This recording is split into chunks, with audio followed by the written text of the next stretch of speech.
Hello বন্ধুরা, কেমন আছো সবাই? আজকে একটি নতুন রেসিপি নিয়ে চলে এলাম। আজকে রান্না করব মান কচু দিয়ে চিংড়ি মাছ। আমি কচু খুব ভালোবাসি।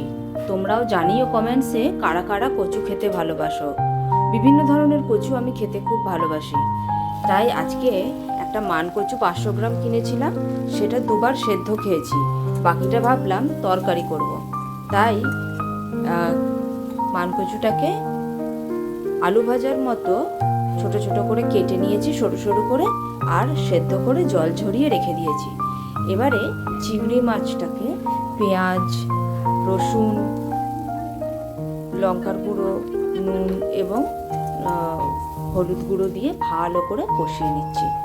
সামান্য একটু জলও দেব, দিয়ে পেঁয়াজটা গলা পর্যন্ত ওয়েট করব।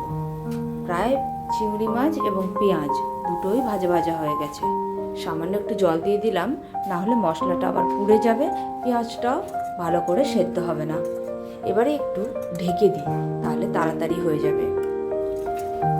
প্রায় হয়ে এসছে, দেখছো মশলাটা কেমন তেল ছেড়েছে আর কালারটাও সুন্দর হয়েছে। এই যে সেই সেদ্ধ করা মান কচু দিয়ে দিলাম, দিয়ে এবারে বেশ করে সেটাকে মশলার সাথে মিক্স করে দেব এবং আবারও সামান্য একটু জল দিয়ে ঢেকে দেব সেদ্ধ হওয়া পর্যন্ত।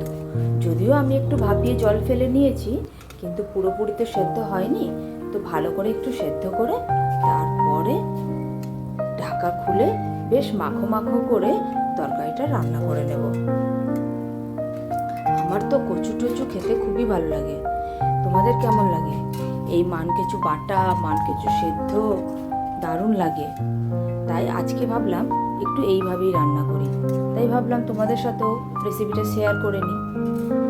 তো চলো এবার ঢেকে দিলাম। কিছুক্ষণ পর খুলে দেখছি প্রায় সেদ্ধ হয়ে গেছে। প্রায় কি হয়েই গেছে সেদ্ধ।